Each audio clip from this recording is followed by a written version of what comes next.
Everything we do is about choice. So the question is, how do we decide? What allows us to make decisions? At every moment, at every given moment, we are always solving for one of two things: safety or love. Are we safe in the moment? Are we being loved in the moment?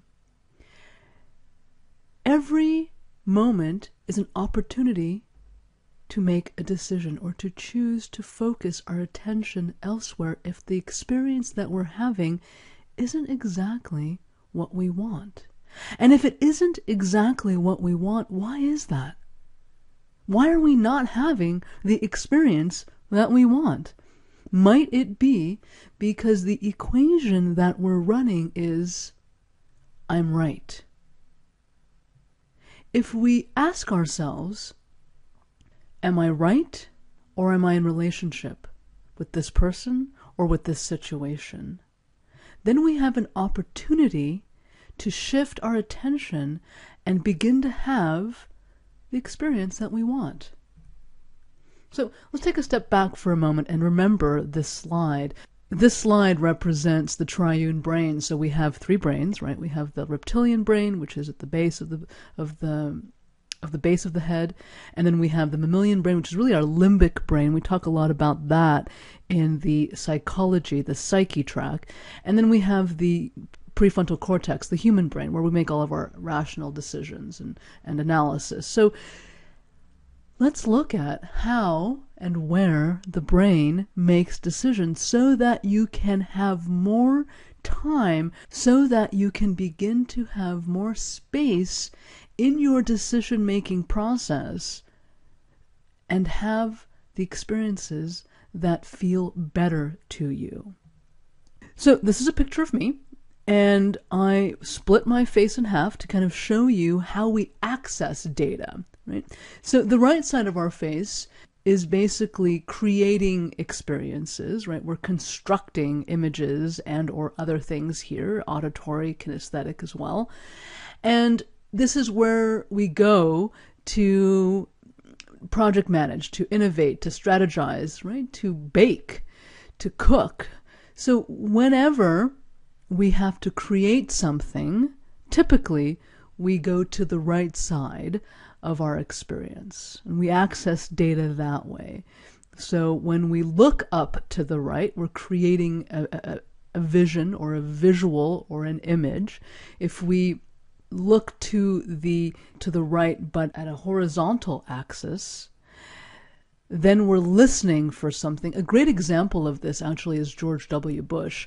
In many of his speeches, you will notice that he has this thing that he does. He looks left and right. People call that shifty-eyed. What he's really doing, people don't trust that so much because the majority of people are visually based, and so they access data through images. I think George W. Bush is auditorily based, so he's getting his data as he's speaking by accessing memory and constructing thought by looking left and right. And then if you look to the right and down, you're kind of feeling out the situation.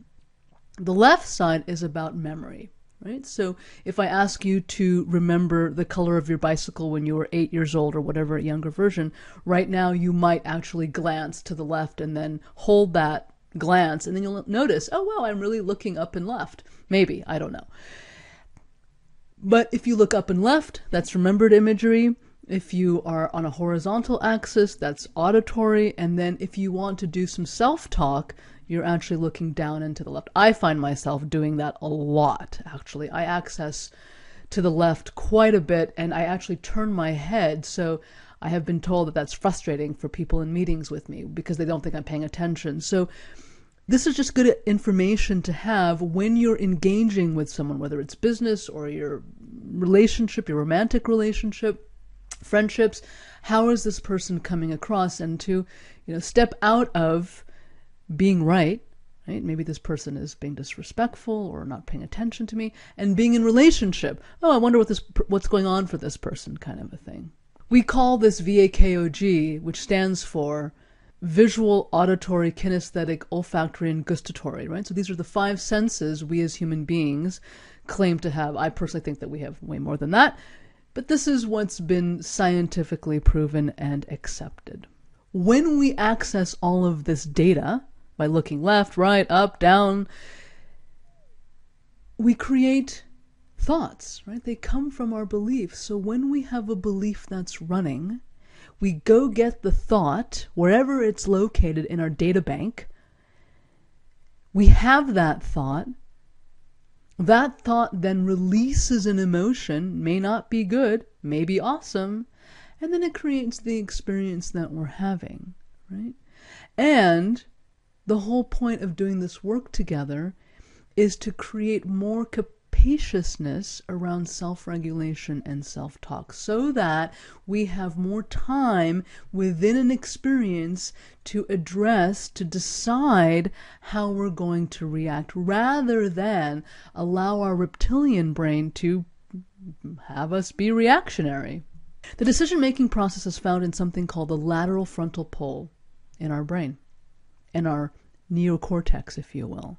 This is where we do the, well, what if this happens? Well, what if that happens? When we think about, what about this and what about that, we are stepping into basically Newton's first law, cause and effect, which basically states that an object will either remain at rest or move at a constant velocity until, and unless, it's acted upon by an external force. So, cause and effect. When you engage with someone, how are you deciding to engage with them?